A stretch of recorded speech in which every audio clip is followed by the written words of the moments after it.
ভগবান শ্রীকৃষ্ণ গীতার অষ্টাদশ অধ্যায়ে অর্জুনকে কি বলেছেন আর অর্জুনই বা কি জানতে চেয়েছেন ভগবান শ্রীকৃষ্ণের কাছ থেকে। অষ্টাদশ অধ্যায় মোক্ষ যোগ। অর্জুন কহিলেন, সন্ন্যাস ও ত্যাগ তত্ত্ব অপূর্ব কথন, জানিতে পৃথকভাবে করেছি মনন। দুয়ের প্রকৃত রূপ বলহ আমায়, হয়েছে বাসনা মম বল কৃপাময়। শ্রী ভগবান কহিলেন, কাম্যকর্ম ত্যাগ হয় সন্ন্যাস কথিত, এরূপ কহিয়া থাকে বিজ্ঞেরা সতত। সর্বকর্ম বিসর্জন ত্যাগের লক্ষণ, বলে থাকে পার্থ এই বিজ্ঞ গুণীজন। কহিয়াছিলেন যত শাস্ত্রবিদগণ, কর্মে দোষ জানি কেহ করে আকর্ষণ। যে কোনো কর্মই তা মন্দ সবে কহে, অতএব সর্বকর্ম ত্যায্য কবু নহে। ত্যাগ তত্ত্বে সুসিদ্ধান্ত শুনো ধনঞ্জয়, ত্রিবিধ সে ত্যাগ তত্ত্ব যেন সুনিশ্চয়। তব যজ্ঞ দান কার্য প্রভু ত্যায্য নয়, যেবা হেতু মনীষীর চিত্ত শুদ্ধি হয়। আসক্তি ও ফল তেজি কর্তব্য না হয়, মোহবশে ত্যায্য করে তামস নিশ্চয়। নিত্যকর্ম ত্যাগ প্রভু হয় অযৌক্তিক, মোহবশে পরিত্যাগ যেন তামসিক। কায় ক্লেশে ভয়ে ত্যাজে দুঃখেতে যে জন, রাজসিক ত্যাগে ফল না লভে সে জন। ফলাশক্তি তেজি কর্ম করিলে নিষ্কাম, অনাসক্ত রূপে পায় সাত্ত্বিক সে নাম। দুঃখকর কর্মে কভু দুঃখিত না হন, সুখকর কর্মে কভু প্রীত নাহি রন। সাত্ত্বিক মেধাবী ত্যাগী নিঃসংশয়জন, জানিও অর্জুন মম বাক্য সুশোভন। দেহি নাহি সর্বকর্ম ছাড়িতে যে পারে, কর্মফল ছাড়ে যেবা কহে ত্যাগী তারে। ইষ্টানিষ্ট মিশ্র ভেদ এ তিন প্রকার, কর্মফল যাহা এবে আছে যে প্রচার। ফলাকাঙ্ক্ষী ফল তার পরলোকে পায়, ত্যাগী যে সন্ন্যাসী কভু ফল নাহি চায়। সর্বকর্ম সিদ্ধি তবে সাংখ্য না বেদান্ত, পঞ্চবিধ হেতু তত্ত্ব শুনহ সিদ্ধান্ত। হেন জ্ঞান আমি দেব তোমা ধনঞ্জয়, সবিস্তারে কহিতেছি নাহিক সংশয়। দেহকর্তা আর অহংকার সমুদয়, ইন্দ্রিয়াদি ভিন্ন ভিন্ন দৈবযোগে হয়। প্রাণ ও অপান চেষ্টা বহু যে প্রকার, প্রকৃত কারণ পঞ্চ কুন্তীর কুমার। কায় মনোবাক্যে কর্ম করে যেই জন, ন্যায় বা অন্যায় হোক এ পঞ্চকারণ। এই রূপে দেখে আত্মা কর্তা তবু কয়, সে দুষ্মতি বুদ্ধিভ্রমে আত্মজ্ঞাত নয়। অহংকার যার কর্মে বদ্ধ নাহি হয়, হত্যা যদি করে তবু হন্তা নাহি হয়। জ্ঞান জ্ঞেয় গাতা তিনি কর্মসৃষ্ট হয়, কারণ ও কর্মকর্তা জানিও নিশ্চয়। গুণভেদে কর্মকর্তা জ্ঞান তিনি হয়, সাংখ্য শাস্ত্রে ব্যক্ত আছে শুনো ধনঞ্জয়।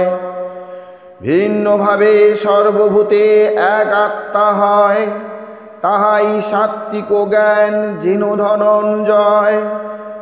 এক আত্মা সর্বভূতে পরিজ্ঞাত সেই, তাহাই রাজস জ্ঞান জানিবে নিশ্চয়। এক কার্যে যেই জ্ঞান পূর্ণাসক্ত হয়, তুচ্ছরূপে সেই জ্ঞানে তামসিক কয়। রাজদেশ নিরাসক্ত সেই সাধুজন, নিষ্কামের কর্ম সেই সাত্বিক সাধন। সকাম গর্বিত বহু ক্লেশেতে নিশ্চয়, রাজসিক সেই কর্ম কথিত যে হয়। কর্মবদ্ধ পরিণামে হিংসার ক্ষয়, মোহবশে সেই কর্ম তামস নিশ্চয়। ফলাফলে নির্বিকার যেই জন হয়, অহং মুক্ত সেই কর্তা সাত্বিক নিশ্চয়। ফলাকাঙ্ক্ষী অনুরাগ হিংসা লোকময়, হর্ষ শোকযুক্ত জনে রাজসিক কয়। অলস চঞ্চলার বিবাদী যে হয়, সর্বকর্তা দীর্ঘসূত্রী তামস নিশ্চয়। গুণ ভেদে তিন রূপ বুদ্ধি ধৃতি হয়, ভিন্নভাবে কহি তোমার শুনো ধনঞ্জয়। প্রবৃত্তি নিবৃত্তি কর্মা কর্ম ভয়াভয়, যে বুদ্ধিতে বদ্ধ মুখ্য সাত্বিকী নিশ্চয়। ধর্মাধর্ম কর্মা কর্ম যে বুদ্ধিতে হয়, হেন বুদ্ধি হয় যেন রাজস নিশ্চয়। অধর্মেতে ধর্মভাবে অর্থে বিপরীত, তামসিক বুদ্ধি আহা যেন সুনিশ্চিত। মন প্রাণেন্দ্রিয় ক্রিয়া ধৃত যাতে রয়, সেই তো সাত্বিকী ধৃতি ধর্মশাস্ত্রে কয়। যে ধৃতিতে ধর্ম আর কাম অর্থ হয়, ফলাকাঙ্ক্ষী তার নাম রাজসী যে কয়। নিদ্রা ভয় সুখ দুঃখ দম্ভ রহে যায়, অবিবেকী যে ধৃতিতে তামসী নিশ্চয়। কহি শুনো ধনঞ্জয় সুখ তত্ত্বত্রয়, শুনিলে আনন্দ হৃদে দুঃখ দূর হয়। আগে বিষ পরে সুধা যে সুখেতে হয়, আত্মার যা সুখকর সাত্বিক নিশ্চয়। বিষয় ইন্দ্রিয় ভোগে সুখ সমধি, আগে সুধা পরে বিষ তাহারা যশী। নিদ্রা ও আলস্য ভ্রমে সুখ হয় যা, আদি অন্তে মোহগ্রস্ত তামসিক তাহা। মর্তে স্বর্গে দেবতা মধ্যে যে জীব হয়, স্বভাবজ গুণত্রয় কেহ মুক্ত নয়। ব্রাহ্মণ ক্ষত্রিয় বৈশ্য আর শূদ্র যত, ইহাদের কর্মভোগ হয় স্বভাবত। সমদম তপ শৌচ ক্ষমা সরলতা, জ্ঞান ও বিজ্ঞানার যেই আস্তিকতা। শৌর্য তেজ ধৈর্য আর দক্ষতা ও দান, রণে নাহি পলায়ন প্রভুত্ব বিধান। কৃষি গোরক্ষা বাণিজ্য বৈশ্যকর্ম হয়, সেবা ধর্ম শূদ্র কর্ম যেন ধনঞ্জয়। নিজে সিদ্ধি লাভ করি ধর্মপরায়ণ, যেভাবে তে সিদ্ধি হয় করতা শ্রবণ। যা হতে উৎপন্ন আরও যাতে ব্যাপ্ত সব, সকর্মেতে পুজিয়ে তাই সিদ্ধি যে মানব। পরধর্ম হতে সেহ ত্রুটিতে স্বধর্ম, নাহি পাপ হয় তার করে যে সকর্ম। হলেও সকর্ম দস্যু তবু তেজ্য নয়, বন্যী যথা ধূমাচ্ছন্ন কর্ম দুষ্ট হয়। জিতেন্দ্রিয় অনাসক্ত নিষ্কাম যে হয়, পরমা নিষ্কর্মা সিদ্ধি লবে সে নিশ্চয়। সিদ্ধি প্রাপ্ত যোগী যবে ব্রহ্ম প্রাপ্ত হন, শ্রেষ্ঠ জ্ঞান ও নিষ্ঠা পার্থ করহ শ্রবণ। শুদ্ধ বুদ্ধি ধৈর্য আর চিত্ত সংযম করি, শব্দাদি বিষয় রাগে দেশ পরিহরি। মৃতভোজী হয়ে থাকি শুদ্ধ যে স্থানে, বাক্য আর কায় মন বৈরাগ্য সে ধ্যানে। অহং দর্প পরিগ্রহ বল কাম ক্রোধ মমত্ব তেজিয়া লভে শান্ত ব্রহ্মবোধ ব্রহ্মে স্থিত তুষ্ট চিত্ত সগুলিপ্সা নয় সর্বভূতে সমদর্শী মম ভক্ত হয়।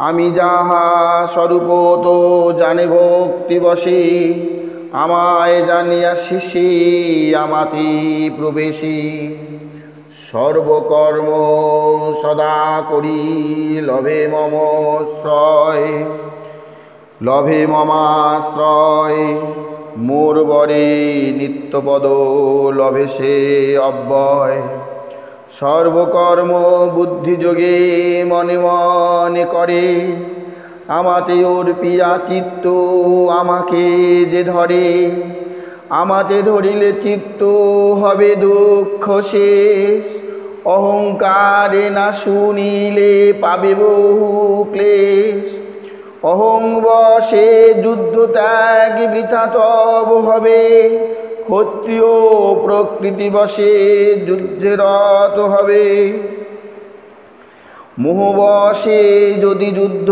না চাও করিতে স্বভাবজ কর্মে তাহা করিবে তরিতে সর্বজীব হৃদয় থাকি ঈশ্বর চালায় দেহ যন্ত্রারূঢ় জীবে মহিয়া মায়ায় সর্বভাবে লহ পার্থ তাহারও শরণ পাইবে পরম নিত্য শান্তি নিকেতন গুহ্য হতে গুহ্যতম হয় এই জ্ঞান সকলই করেছি আমি সবত মাদান ভালো রূপে চিন্তা করি যাহা ইচ্ছা হয় করো তাহা এবে তুমি পার্থ সুহৃদয় অতি প্রিয় তুমি মম কহি যে তোমায় সর্বগুহ্যতম বাক্য শুনো পুনরায় মদগত মদভক্ত হয়ে প্রণাম আমায় প্রিয় তুমি সত্য কহি শুনো ধনঞ্জয় সর্বকর্ম ছাড়ি হও আমারও আশ্রিত সর্বপাপ হতে তোমা করিব বর্জিত তব ভক্তি সেবা শূন্য নিন্দেছে আমায় এই গুহ্য তত্ত্ব কথা শোনাবে না তাই যে শোনাবে গুহ্য তত্ত্ব মনোভক্ত জনে ভক্তি বলে আমারে সে পাবে যে মনে তার চেয়ে প্রিয় মোর নাহি আছে ভবে সেই ভিন্ন অন্য প্রিয় কোনো কালে হবে এই ধর্ম গীতা পাঠ করিবে যে জন সেই মোরে জ্ঞান যজ্ঞে করিবে পূজন দেশ ছাড়ি যে বা শুনে হইয়া শ্রদ্ধায় সর্বপাপ মুক্ত হয়ে স্বর্গলোকে যায় এক মনে শুনিলে তো গীতা তত্ত্ব মোর অজ্ঞান জনিত মোহ কাটিল কি ঘোর অর্জুন কহিলেন প্রসাদে লোভিন স্মৃতি মোহদ্বিধাগত পালিব তোমার আজ্ঞা শুনো হে অচ্যুত সঞ্জয় কহিলেন এই রূপে বাসুদেব পার্থ বিবরণ অদ্ভুত রোমাঞ্চকর শুনেছি রাজন ব্যাসেরও প্রসাদ শুনি গুহ্য যোগ যাহা যোগেশ্বর শ্রীকৃষ্ণের শ্রীমুখে যেতা কৃষ্ণার্জুন মুখে শুনি আশ্চর্য কথন সে কথা স্মরণে মোর পুলকিত মন কৃষ্ণেরও সে বিশ্বরূপ করি যে স্মরণ সরিয়া বিস্মিত আমি হতেছি রাজন যোগেশ্বর কৃষ্ণান পান্থজল যোগেশ্বর কৃষ্ণ আর পার্থ যোদ্ধা যথা, জয়লক্ষ্মী স্থিতি স্থির নীতিরহে তথা। মোক্ষ যোগ নামে অষ্টাদশ অধ্যায়, মোক্ষ যোগ নামে অষ্টাদশ অধ্যায়। পদ্ম ছন্দে রচে শ্যামা সরল ভাষা। শ্রীমদ্ ভাগবত গীতা পাঠ কিংবা শ্রবণ মাহাত্ম্য। ব্রহ্মা কহিলেন, প্রথম অধ্যায় পাঠ করিলে লোকের মন পবিত্র হয়, দ্বিতীয় অধ্যায় পাঠে বুদ্ধি নির্মলতা লাভ করে, তৃতীয় অধ্যায় পাঠে সর্বপাপ দূর হয়, চতুর্থ অধ্যায় পাঠ করিলে ব্রহ্মহত্যা ও স্ত্রী হত্যাজনিত পাপ তৎক্ষণাৎ দূর হইয়া থাকে, পঞ্চম অধ্যায় পাঠ করিলে চৌর্য মহাপাপ দূর হয়, ষষ্ঠ অধ্যায় পাঠ করিলে মন্দভাগ্য নাশ হয়, সপ্তম অধ্যায় পাঠে বুদ্ধ নির্মলতা লাভ করে, অষ্টম অধ্যায় পাঠে অখাদ্য ও অপেয়জাত সকল প্রকার পাপ দূর হয়, নবম অধ্যায় পাঠে পৃথিবী দানের মতো সমপুণ্য লাভ হয়, দশম অধ্যায় পাঠে সর্বপাপ বিনষ্ট হইয়া শ্রেষ্ঠ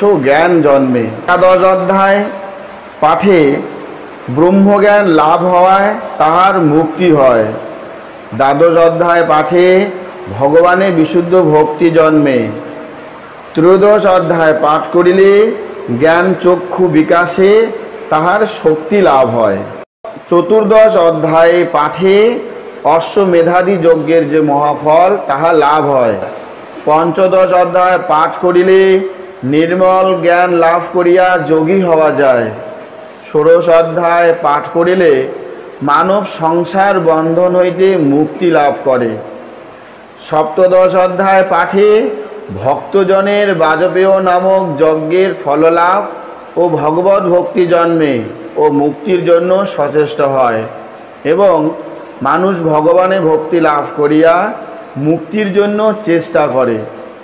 ভাগ্যবান লোক ভক্তি করিয়া অষ্টাদশ অধ্যায় পাঠ করিলে জ্ঞানরূপ অগ্নি দ্বারা তাহার সর্বপাপ নষ্ট হইয়া যায়। হে সুত, গীতার সর্ববিষয় বলিবার শক্তি আমার নাই, তবে গীতা পাঠের ফলে ভক্তজন ইহলোকে আর পরলোকে পরম সুখে সুখী হইয়া থাকে। ওম তৎসৎ।